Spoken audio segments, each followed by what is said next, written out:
Assalamualaikum warahmatullahi wabarakatuh. Bapak dan Ibu sekalian yang berbahagia, untuk selanjutnya kita akan membahas mengenai miskonsepsi pada P5 dan juga dalam asesmennya terdapat kesalahan-kesalahan konsep yang mana ini menjadi sesuatu yang sering terjadi dan harus kita luruskan seperti itu. Karena apa? Karena ini adalah hal yang baru dalam kurikulum Merdeka ini, dalam penerapannya, cakupan waktunya, pemisahannya dengan kegiatan pembelajaran dan sebagainya. Ini banyak sekali hal yang perlu dipahami dan dipelajari sehingga tidak terjadi kesalahan-kesalahan konsep dalam pelaksanaan P5 ini nantinya.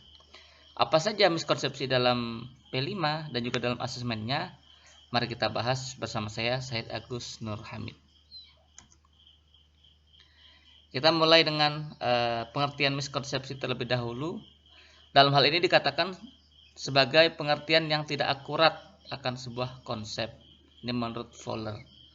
Penggunaan konsep yang salah, klasifikasi contoh-contoh yang keliru, kekacauan konsep-konsep yang berbeda, dan hubungan hierarki konsep-konsep yang tidak benar, sehingga ada banyak hal yang menjadi pemicu terjadinya miskonsepsi ini, sehingga perlu diluruskan dan perlu juga penyamaan persepsi sehingga pelaksanaan nantinya tidak berbeda-beda pemahamannya ya, seperti itu. Dalam P5 misalnya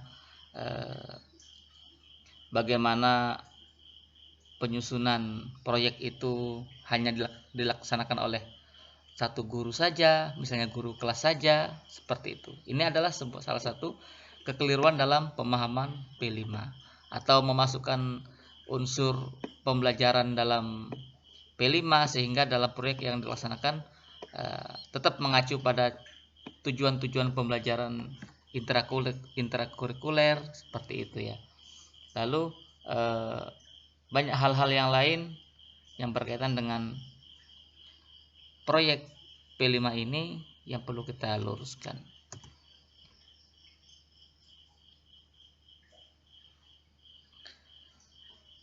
Dalam asesmen P5 terdapat beberapa miskonsepsi yang membuat pemahaman tentang P5 dan asesmennya ini menjadi mengambang bahkan keliru. Selain dari miskonsepsi dalam penerapan ya, ada juga miskonsepsi dalam asesmennya. Dalam penerapan misalnya wajib menghasilkan produk atau barang. Ini kan menjadi beban tersendiri ya, dan rasanya berat sekali jika sebuah proyek itu harus menghasilkan produk seperti itu. Lalu asesmennya itu mengacu pada tema dan produk, bukan kompetensi sasaran. Padahal dalam P5 sudah ada cakupan-cakupan dimensi dan elemen-elemen yang akan menjadi fokus dari sebuah pelaksanaan P5. Bagaimana pelaksanaan P5 tersebut akhirnya memang membentuk bagaimana menjadi membentuk karakter peserta didik yang berakhlak mulia, bergotong royong, kritis, kreatif, bernalar dan sebagainya ya. Tidak hanya sekedar menghasilkan sebuah produk yang mana produk ini hanya dilihat hasil akhirnya saja seperti itu, atau pelaksanaannya terus memicu untuk menghasilkan sebuah produk, tetapi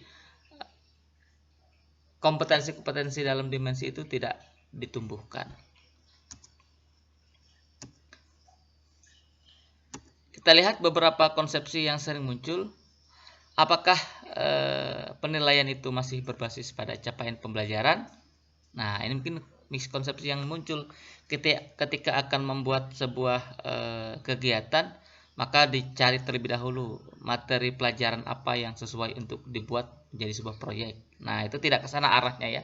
Karena dalam P5 itu dia mengacunya lebih kepada dimensi profil dan juga elemen-elemen yang telah kita bahas pada pertemuan sebelumnya. Jadi tidak lagi berbasis pada capaian pembelajaran sebuah mata pelajaran gitu ya, tidak harus berhubungan dengan bahasa Indonesia, matematika ataupun kemampuan dalam IPA maupun IPS, tapi bukan itu, tidak terhubung langsung secara langsung dalam uh, kognitif siswa seperti itu, tetapi bagaimana gotong royongnya tercapai, kreativitas tercapai, lalu menumbuhkan kebinekaan dan sebagainya. Selanjutnya, siswa memiliki kebutuhan dan minat belajar yang sama. Sehingga apa? Sehingga mungkin pemilihan temanya, pemilihan topik dalam pelaksanaan P5 ini ditentukan oleh guru. Seakan-akan guru yang lebih mengetahui apa yang akan bisa dikerjakan oleh siswa nantinya. Ini juga adalah hal yang muncul ya dalam pelaksanaan P5. Sejatinya bagaimana? Tentunya perlu kita diskusikan bersama dengan para siswa. Begitu juga dengan basis data kemampuan siswa itu sudah sebatas mana.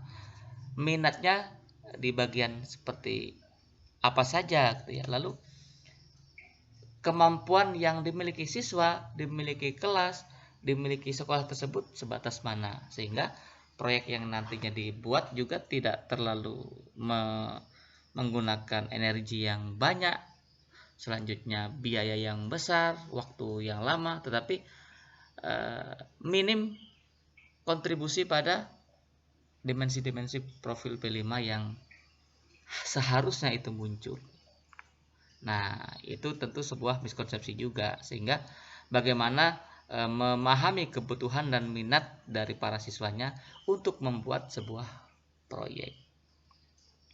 Selanjutnya, bagaimana juga dalam pelaksanaannya nanti penilaian yang dilakukan dalam P5 ini, apakah disamaratakan ataukah ada pemahaman bahwasanya nilai nanti ada standar tertentu, kalau di bawah itu berarti dianggap belum maksimal, seperti itu ya. Nah, ini perlu juga sebuah pemahaman bahwasanya bagaimana kita melihat keunikan dan tingkat kemampuan dari masing-masing peserta didik. Ada mungkin yang cepat memahami instruksi, ada yang cepat dalam membuat sebuah keterampilan, ada yang mungkin lambat, ada yang perlu penjelasan lebih lanjut lagi, tidak cukup dengan satu strategi penyampaian seperti itu ya. Nah, ini juga perlu untuk menjadi pertimbangan. Jadi tidak bisa disamakan begitu saja. Selanjutnya, keberhasilan belajar ditandai dengan nilai angka yang sudah terstandar.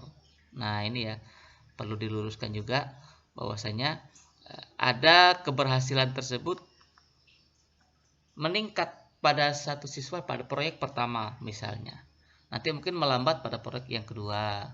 Ada yang sebaliknya, proyek yang pertama mungkin tidak begitu terlihat, mungkin belum adanya dorongan yang sesuai ataupun motivasi yang ia rasakan, ataupun belum begitu tertarik dan sebagainya. Mungkin nanti pada proyek yang selanjutnya dia menemukan sesuatu dalam dirinya sehingga mampu melaksanakan proyek dengan lebih baik lagi. Jadi berkesinambungan ya, tidak selalu dengan patokan-patokan tertentu, tetapi bagaimana kita melihat perkembangan yang ada dalam diri siswa dan mampu mengidentifikasi apa-apa yang menjadi penyebab dari aktivitas-aktivitas siswa tersebut.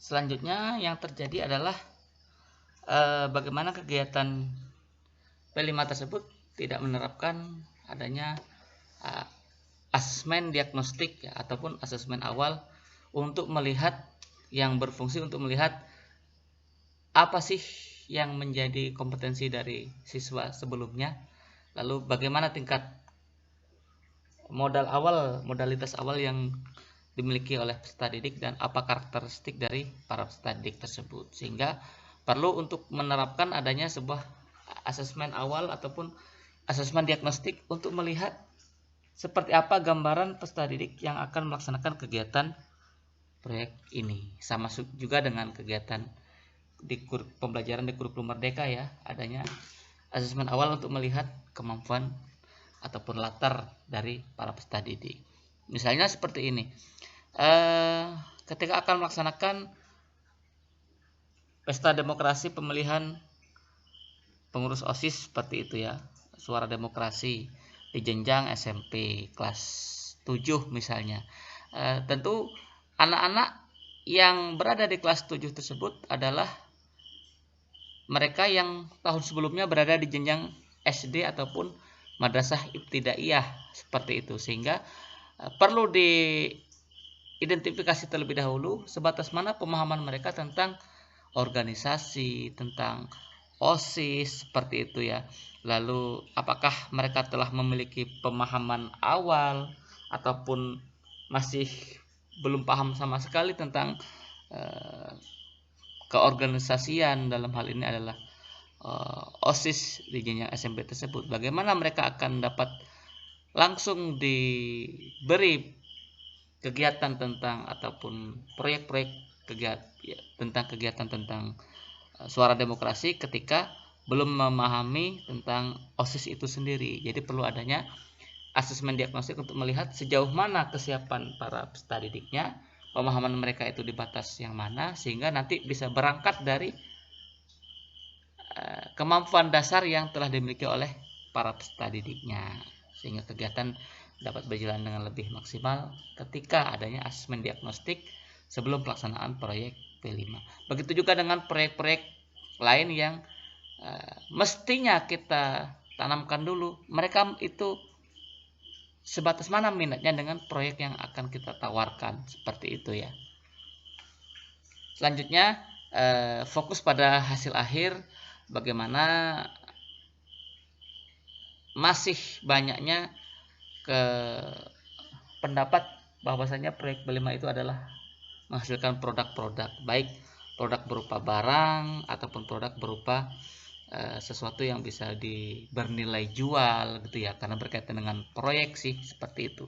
Sehingga penilaian yang berfokus pada hasil akhir menjadi hal yang paling umum terjadi, bagaimana produk itu dinilai, diapresiasi, para siswa mendemonstrasikan kemampuannya dalam menjelaskan produk-produk tersebut beserta seluruh capaian-capaian yang diperolehnya, seperti itu ya. Padahal terjadinya sebuah produk tersebut, hasil tersebut tidak serta-merta terjadi begitu saja.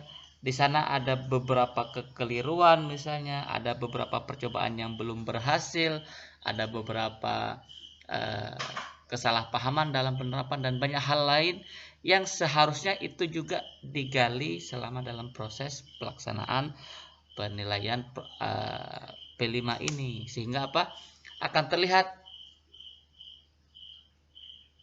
sebatas mana kegigihan mereka sehingga berhasillah produk yang ini muncul, sebatas mana gotong royong yang mereka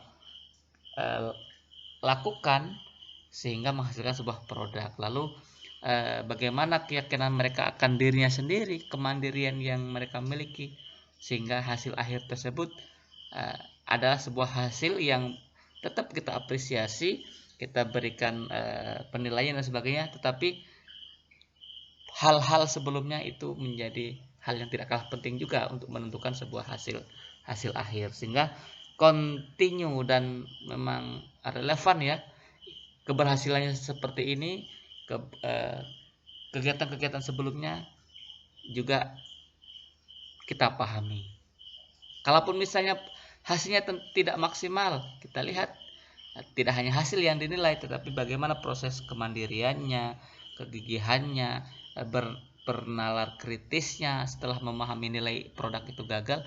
Oh, ternyata karena kekeliruan saya seperti ini. Nah, nalar kritisnya itulah yang kita nilai juga, sehingga tidak masalah gitu ya, produknya tidak berhasil itu tidak masalah. Ini ya, adalah sebuah konsep dalam asesmen P5 bahwasanya tidak harus berfokus pada hasil akhir.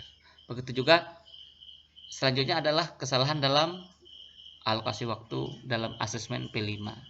Tidak hanya alokasi waktu tetapi juga dalam asesmen, tetapi juga alokasi waktu dalam pelaksanaan juga sering terjadi miskonsepsi. Bagaimana jadwal yang sistem blok gitu ya, lalu bagaimana jadwal yang sistem parsial yang diambil sehari saja dalam satu minggu, lalu yang jadwal yang diambil setiap jam akhir dari sebuah pembelajaran itu seperti apa, lalu mengeblok yang langsung misalnya 2 minggu di akhir semester itu bentuknya seperti apa. Itu perlu kerjasama dan kolaborasi yang matang antara guru kelas, guru mapel, lalu dengan koordinator proyek, tim fasilitator, dan seluruh yang berkepentingan dengan kegiatan tersebut. Begitu juga dalam asesmen, banyak juga yang masih menilai bahwasanya P5 ini akan diasesmen di akhir semester, dan sehingganya dalam setahun itu akan bisa 4 ataupun 2 kegiatan yang bisa dinilai masing-masing semester dan akan dibagi raportnya di setiap semester. Ini boleh-boleh saja, tetapi akan lebih fleksibel ketika meskipun belum selesai di semester ganjil misalnya, itu tetap berlanjut di semester genap, karena tergantung juga kemampuan sekolah ya. Ada yang mungkin hanya mampu dua proyek dalam satu tahun, mungkin ada yang bisa 3, ada yang bisa 4 sesuai dengan jenjangnya, sehingga fleksibel, tidak harus di akhir semester, setiap akhir semester itu ada pembagian rapor dan sebagainya, tetapi bisa pembagian rapor ataupun penilaian tersebut bisa di akhir semester genap ataupun semester 2, sehingga tidak harus kaku setiap pembagian raport semester 1 dibagi juga raport P5-nya, itu tidak. Bagaimana ketika belum selesai, misalnya ada di pertengahan ya, nah ini tentu bisa menjadi pilihan, pembagian raportnya bisa di semester 2. Bapak dan Ibu sekalian yang berbahagia, lalu bagaimana tema yang dipilih? Di sini temanya bukan asal yang paling mudah seperti itu ya, tetapi berangkat dari permasalahan yang ada di lingkungan siswa. Ini berkaitan dengan asesmennya nanti. Kemudian dari pertanyaan-pertanyaan tersebut mereka menentukan gagasan. Sehingga apa? Keturutsertaannya dalam kegiatan itu tinggi, dan ada keinginan yang kuat untuk apa ya solusinya dari permasalahan ini. Akhirnya timbul motivasi karena memang permasalahan mereka itu berkontribusi dalam menemukan permasalahan yang ada di lingkungannya, kekritisannya menyaksikan kegiatan di sekitarnya yang mungkin perlu, dan memunculkan adanya ide untuk pelaksanaan P5. Jadi tidak hanya yang asal paling mudah, paling singkat, cepat selesai, seperti itu ya.